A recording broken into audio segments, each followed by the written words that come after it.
সকলোকে নমস্কাৰ জনাইছোঁ। আজি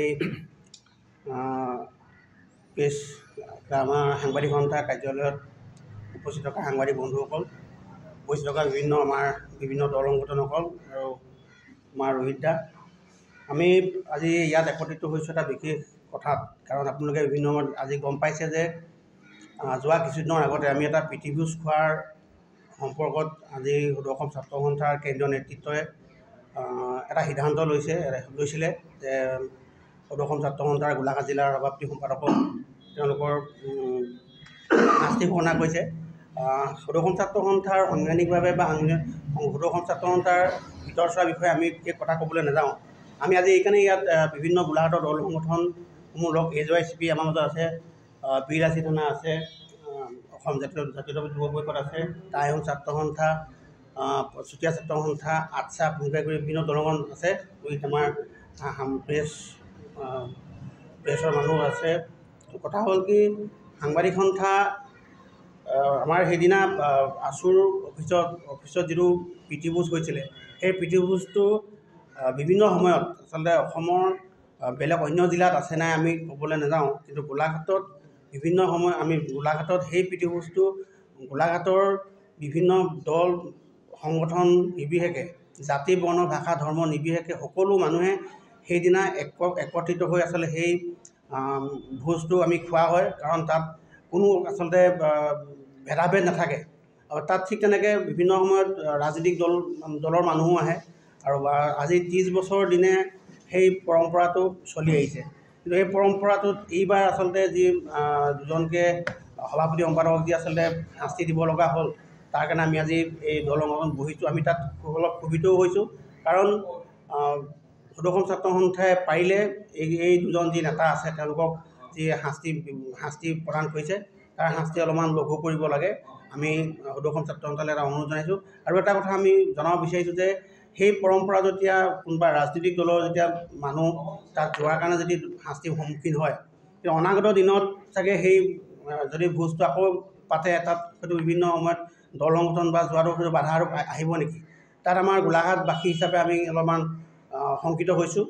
আৰু আটাইতকৈ ডাঙৰ কথা হ'ল কি, আমি বিভিন্ন সময়ত আজি আমাৰ যি কেন্দ্ৰীয় বিহু, এই কেন্দ্ৰীয় বিহুটো গোলাঘাটৰ দল সংগঠনৰ পৰা আৰম্ভ কৰি বিভিন্ন ৰাজনৈতিক দলৰ ব্যক্তিলৈকে সকলোৱে মিলি আমি সেই বিহু পালন কৰোঁ। কিন্তু সেই বিহু পালন কৰাৰ ক্ষেত্ৰতো কিন্তু কাইলৈ বাধা আৰু আহিব নেকি, আচলতে সেইকাৰণে আমি শংকিত হৈ আজি গোলাঘাটৰ বিভিন্ন দল সংগঠন বৌদ্ধিক সমাজ আমি বহি আজি এই কথাখিনি আলোচনা কৰিছোঁ। আপোনালোকক অৱগত কৰিছোঁ যাতে এনেকুৱা এটা পৰিৱেশ নহওক যে কাইলৈ গোলাঘাটৰ বৌদ্ধিক সমাজৰ মাজতে বিভেদটো নাহক। সেইকাৰণে আমি সদৌ অসম ছাত্ৰ সন্থাই অনুৰোধ জনাইছোঁ, এই দুজন লোকক অলপমান যি আচলতে শাস্তি প্ৰদান কৰিছে, শাস্তি লাঘৱ কৰক, লঘু কৰক।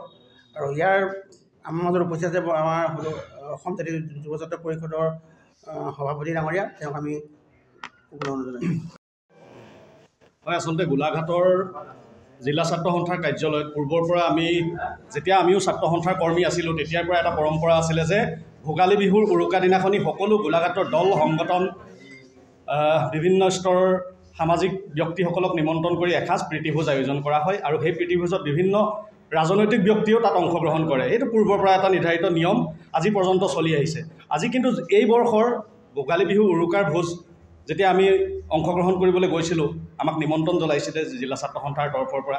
তেতিয়া আচলতে এইবাৰ আমি উৰুকাৰ প্ৰীতিভোজ খাবলৈ যাওঁতে এটা কথা আচলতে আমি মনত অত্যন্ত কষ্ট অনুভৱ কৰিছোঁ, কাৰণ সেই ভাতমুঠি খাবলৈ যাওঁতে দুজনকৈ উঠি অহা নেতা আজিৰ তাৰিখত অপসাৰিত হ'বলগীয়া হৈছে।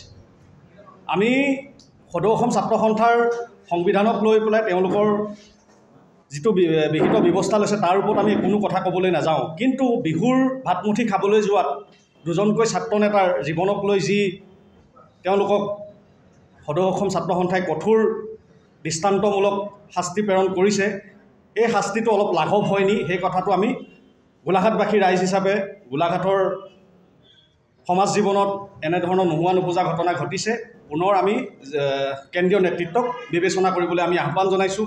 কাৰণ সেই ভাতমুঠি খাওঁতে সদৌ অসম ছাত্ৰ সন্থাৰ কেন্দ্ৰীয় নেতাগৰাকীও আছে বা অন্যান্য উপদেষ্টাসকলো আছে, জিলা ছাত্ৰ সন্থাৰ সভাপতি সম্পাদকৰ ওপৰতে এনেধৰণৰ ব্যৱস্থা লোৱাৰ বাবে গোলাঘাটবাসী ৰাইজে আজি তাৰিখত ভাবিবলৈ বাধ্য হৈছে যে এওঁলোকৰ ওপৰত কিবা আক্ষেপ আছিলে নেকি। আমি বিষয়টো সন্দৰ্ভত জিলা ছাত্ৰ সন্থাৰ উপদেষ্টাকেইজনক আৰু কেন্দ্ৰীয় নেতৃত্বক পুনৰ বিবেচনা কৰিবলৈ আহ্বান জনাওঁ। যিহেতু আমি জানো অৰাজনৈতিক সংগঠন হিচাপে সদৌ অসম ছাত্ৰ সন্থাক আমি অভিভাৱক হিচাপে আজি তাৰিখতো মানি থাকোঁ আৰু সদৌ অসম ছাত্ৰ সন্থাই নিজেই কয়, তেওঁলোকৰ কেন্দ্ৰীয় নেতৃত্বই কয় যে আমি ৰাইজৰ দ্বাৰা পৰিচালিত এটা সংগঠন। আজি এই ৰাইজৰ দ্বাৰা পৰিচালিত সংগঠনটোৱে যদি ৰাইজৰ এবাৰ জনমত ল'লেহেঁতেন, গোলাঘাটবাসী তাত অংশগ্ৰহণ কৰা বিভিন্ন অৰাজনৈতিক দল সংগঠনৰ বা পূৰ্বতে আছু কৰি যোৱা প্ৰাক্তন ছাত্ৰ নেতাসকলৰ যদি মতামত ল'লেহেঁতেন, তথাপি সেই কথাখিনিলৈ যদি আগবাঢ়ি গ'লহেঁতেন আজিৰ তাৰিখত হয়তো এনেধৰণৰ সিদ্ধান্ত ল'বলগীয়া তেওঁলোকে নহ'লহেঁতেন। আমি ছাত্ৰ সন্থাৰ কেন্দ্ৰীয় নেতৃত্বক পুনৰবাৰ আহ্বান জনাইছোঁ, এই ছাত্ৰ নেতা দুজনৰ ভৱিষ্যতক লৈ আৰু হেতালি নেখেলিব। আমি আপোনালোকক অনুৰোধ জনাইছোঁ, আমি আপোনালোকক আহ্বান জনাইছোঁ, বিশ্বজিৎ গগৈ আৰু গীতাৰ্থ শইকীয়াৰ ওপৰত আপোনালোকে ন্যায় দৃষ্টিৰে চাওক আৰু পুনৰ এবাৰ বিবেচনা কৰক। আচলতে আমি উৰুকাৰ ভাত সাজৰ লগতে আৰু এটা কথা আপোনালোকৰ ইয়াত আজৰি আনিব বিচাৰোঁ যে যিহেতু আমি ৰঙালী বিহু, গোলাঘাট কেন্দ্ৰীয় বিহুখন আমি ছাত্ৰ সন্থাৰ কাৰ্যালয়তে এখন ৰাজহুৱা সভা হয়, তাতে সভাপতি সম্পাদক নিৰ্বাচিত হয়। আজি পূৰ্বৰ পৰা এইটো ৰীতি নীতি চলি আছে আৰু প্ৰত্যেক বছৰে ছাত্ৰ সন্থাৰ কেন্দ্ৰীয় সমিতিৰ বা জিলা সমিতিৰ কোনোবা এজন ছাত্ৰ নেতাক লৈ পেলাই উদযাপন সমিতিৰ সভাপতি বা সম্পাদকৰ দায়িত্ব অৰ্পণ কৰা হয়। কিন্তু এনেধৰণৰ যদি ঘটনাবিলাক ঘটি থাকে, অন্যান্য দল সংগঠন হিচাপে আমি গোলাঘাটবাসী ৰাইজ হিচাপে সেই বিহুখনৰ পৰাও আমি আঁতৰি থাকিব লাগিব। সেইকাৰণে সেই সকলো বিষয়বিলাক বিবেচনা কৰি এটা সুস্থিৰ সিদ্ধান্ত লওক, যাতে গোলাঘাটত এনেকুৱা এটা অৰাজকতা পৰিৱেশ সৃষ্টি নহওক, যাতে গোলাঘাটৰ প্ৰত্যেকটো অনুষ্ঠান ছাত্ৰ সন্থাৰ জড়িত হৈ থকা প্ৰত্যেকটো অনুষ্ঠানত নহ'লে অনাগত দিনত গোলাঘাটবাসীৰ ৰাজনৈতিক দল সংগঠনেই হওক বা অৰাজনৈতিক দল সংগঠনেই হওক বা গোলাঘাটবাসী সচেতন নাগৰিকেই হওক কিন্তু জড়িত হ'বলৈ কুণ্ঠাবোধ কৰিব। কাৰণ আকৌ যদি তাত কোনোবা এজন ব্যক্তি ৰাজনৈতিকভাৱে যদি কোনোবা এজন ব্যক্তি যদি জড়িত হয়, আকৌ যদি কোনোবা এজন ব্যক্তি তাৰ পৰা অপসাৰিত হ'বলগীয়া হয়, সেইকাৰণে আমি গোটেই বিষয়বিলাক পুনৰবাৰ বিবেচনা কৰিবলৈ আমি ছাত্ৰ সন্থা কৰ্মকৰ্তাসকলক আহ্বান জনাইছোঁ। দুৰ্ভাগ্যজনক বিষয়। আচলতে উৰুকাৰ ভাত সাজ এই বছৰ বিহুতে যে খাইছিলে তেনেকুৱা বিষয় নহয়। আচলতে গোটেই বিষয়টোৰ পৰা গোলাঘাটৰ মানুহৰ মনত এটা প্ৰশ্ন হৈছে যে কোনোবাই হাতেৰে মাৰিব নোৱাৰি ভাতেৰে মাৰিছে নেকি, গোটেই বিষয়টো প্ৰশ্নবোধক হৈ গৈছে।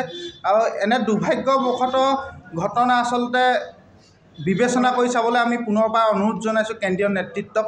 আচলতে দুজন উঠি অহা যি আছু বুলি ক'লে আৱেগ লৈ উঠি অহা গোলাঘাটৰ ল'ৰাবোৰক আচলতে থানবান কৰি দিয়া এই সিদ্ধান্তক গৰিহণা দিছোঁ আৰু অনুৰোধ জনাইছোঁ এনে ঘটনাক আচলতে বিবেচনা কৰি চাওক।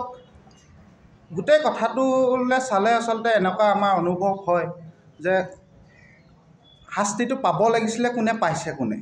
গোটেই এই বিষয়টো আচলতে মানুহৰ মনে মনে প্ৰশ্ন হৈ আছে। এই কথাবোৰক বিবেচনা কৰি চাবলৈ আমি অনুৰোধ জনালোঁ। যিহেতু 1987 চনৰ পৰা চলি আহিছে এই পৰম্পৰা, আমিও আছিলোঁ ছাত্ৰ সন্থাৰ জিলা সাধাৰণ সম্পাদক, তেতিয়াও আচলতে এনেধৰণে বিভিন্ন দল সংগঠন আৰু ৰাজনৈতিক দলৰ নেতা উপস্থিতিত বা মন্ত্ৰী উপস্থিতিত এনেধৰণে আচলতে প্ৰীতিভোজটো হৈছিল। আৰু ঠিক তেনেধৰণেই এইবাৰো কোনো ব্যতিক্ৰম নহয়, তেনেধৰণেই তেওঁলোকে এই ভোজৰ আয়োজন কৰিছিল আৰু মন্ত্ৰী ডাঙৰীয়া হয়তো সেই ভোজ খাবলৈ আহিছিল আৰু তেওঁক নিমন্ত্ৰণ দিয়া হৈছিল বাবে হয়তো তেখেত আহিছিল। তাৰপিছত যিটো ছাত্ৰ সন্থাৰ বিৰুদ্ধে এইবাৰ কিয় এনেধৰণৰ আচলতে ইমান ডাঙৰ পানিছমেণ্ট দিব লগা হ'ল, সেইটোৱে আচলতে গোলাঘাটবাসীৰ বাবে অকণমান হাথৰ হৈ আছে যে তেওঁলোকৰ পানিছমেণ্টটো 1 বছৰৰ কাৰণে যি অব্যাহতি দিছে সেইটো হ্ৰাস কৰিব লাগে। সদৌ অসম ছাত্ৰ সন্থাৰ নেতৃত্বই সেইটো পুনৰ বিবেচনা কৰিব লাগে আৰু এটা পৰম্পৰা মাজত যাতে আমি আচলতে বিভিন্ন জাতি ধৰ্ম বৰ্ণ নিৰ্বিশেষে দল সংগঠন সকলোৱে একত্ৰিত হৈ যি প্ৰীতিভোজ খাওঁ, সেই প্ৰীতিভোজৰ মাজত যাতে আকৌ ভাঙোন সৃষ্টি নহয়, এনেধৰণৰ কথাবিলাকে হয়তো ভাঙোনৰ সৃষ্টি হ'ব পাৰে। গতিকে এই কথাটো বিবেচনা কৰিবৰ বাবে সদৌ অসম ছাত্ৰ সন্থাৰ কেন্দ্ৰীয় নেতৃবৰ্গক আমি আহ্বান জনাইছোঁ। আচলতে গোটেই বিষয়টো ইতিমধ্যে সকলোৱে গম পাইছোঁৱে যে আচলতে কিহৰ কাৰণে আমি ইয়াত লগ হৈছোঁ। আমি গম পাওঁ যে গোলাঘাট জিলা ছাত্ৰ সন্থাৰ দুজনকৈ নেতা ইতিমধ্যে বৰ্খাস্ত হৈছে এবছৰৰ কাৰণে।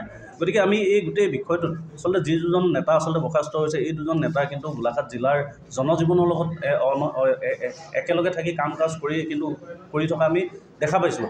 আৰু বিশ্বজিৎ গগৈ যিজন সাধাৰণ সম্পাদকৰ দায়িত্বত আছিলে, তেওঁ আচলতে গোলাঘাটৰ প্ৰত্যেকটো সমাজ জীৱনৰ লগত জড়িত। তাৰ লগে লগে তেওঁ বিভিন্ন জাতীয় জনগোষ্ঠীয় সংগঠনসমূহক কিন্তু একেলগে লগ কৰাই কিন্তু ছাত্ৰ সন্থাৰ লগত কাম কাজসমূহ কৰাই থাকে। গতিকে তেওঁৰ এনেকুৱা এটা অৱস্থা হোৱাত আমি দুখ অনুভৱ কৰিছোঁ, যিহেতু সেই উৰুকাৰ দিনা ভোজটোত আমিও তাত অংশগ্ৰহণ কৰিছিলোঁ। আৰু এনেকুৱা এটা পৰিৱেশ হৈছে যেন সেই ভাতমুঠি খাই আচলতে দুজন কঠোৰ দায়িত্বশীল মানুহক আচলতে আমি হেৰুৱাবলগীয়া হৈছে। গতিকে আপোনালোকৰ মাধ্যমৰ যোগেদি আমি সদৌসম ছাত্ৰ সন্থাৰ কেন্দ্ৰীয় নেতৃত্বক আহ্বান জনাইছোঁ, যাতে এটা কথা সঁচা যে আচলতে সাংগঠনিকভাৱে যিখিনি কাম কাজ কৰিব সেই বিষয়ত আমি মাত মতাৰ কোনো অধিকাৰ নাই, কিন্তু তথাপিও এজন গোলাঘাটীয়ান হিচাপে আমি ক'ব বিচাৰোঁ যে বিশ্বজিৎ গগৈ নামৰ ব্যক্তিজনৰ যি দায়িত্বত আচলতে আপোনালোকে যি এবছৰৰ কাৰণে কঠোৰ নিৰ্দেশনা জাৰি কৰিলে, গতিকে আমি আপোনালোকৰ মাধ্যমৰ যোগেদি সদৌসম ছাত্ৰ সন্থাৰ কেন্দ্ৰীয় নেতৃত্বক আহ্বান জনাইছোঁ যাতে আপোনালোকে বিষয়টো পুনৰ বিবেচনা কৰি চাওক আৰু যি এবছৰ তেওঁলোকৰ শাস্তি প্ৰদান কৰিছিলে সেই শাস্তি যাতে লাঘৱ কৰিবলৈ চেষ্টা কৰক, তাৰে কামনা কৰিছোঁ।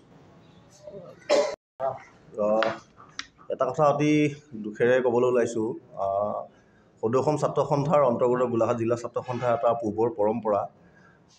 উৰুকাৰ দিনাখনি সমিল মিলি এসাঁজ খোৱা হয়। প্ৰত্যেক বছৰে দৰে এইবছৰো ছাত্ৰ সন্থাই আয়োজন কৰিছিলে। কিন্তু অতি দুৰ্ভাগ্যজনক বিষয় এই যে অতুল বৰা ডাঙৰীয়াও তাত উপস্থিত থকাৰ বাবে তেখেতলোকক অব্যাহতি দিয়া বুলি আমি খবৰ পাইছোঁ বা কেন্দ্ৰীয় সমিতিয়ে সিদ্ধান্ত গ্ৰহণ কৰিছে। কথা হ'ল কি, উৰুকাৰ ভোজ খাবলৈ যাওঁতে আচলতে ৰাজনীতিকৰণৰ কোনো কথাটো নাহে বুলি আমি উপলব্ধি কৰিব পাৰোঁ। কাৰণ কেলৈ বিহুৰ ক্ষেত্ৰত সকলোখিনি আমি একেলগেই থাকিব লাগিব বিহুখনৰ ক্ষেত্ৰত। কাৰণ আজি চাওক, আজি অতুল বৰা ডাঙৰীয়া হৈছে সদৌসম ছাত্ৰ সন্থাৰ প্ৰাক্তন সভাপতি। গতিকে তেখেতৰ অৱদান গোলাঘাট জিলা ছাত্ৰ সন্থাত বহুত আছে। গতিকে সেই কথাখিনি চিন্তাধাৰা চাই সদৌসম ছাত্ৰ সন্থাৰ যি কেন্দ্ৰীয় নেতৃবৃন্দ, তেখেতলোকে যি শাস্তি বিহিছে, এই শাস্তিটো আমি লাঘৱ কৰিবৰ কাৰণে আমি অনুৰোধ জনাইছোঁ। তেখেতলোকক এই বিষয়টোৰ ওপৰত পুনৰ বিবেচনা কৰি যাতে এই উঠি অহা গীতাৰ্থ শইকীয়া আৰু বিশ্বজিৎ গগৈ পুনৰ দায়িত্ব অৰ্পণ কৰি কাম কৰিবলৈ, সমাজৰ মাজত কাম কৰিবলৈ সুবিধা দিবলৈ আমি অনুৰোধ জনাইছোঁ। আৰু এই বিহুটোক লৈ বা বিহুৰ ভোজক লৈ ৰাজনীতিকৰণ নকৰিবলৈ মই আহ্বান জনাইছোঁ। আৰু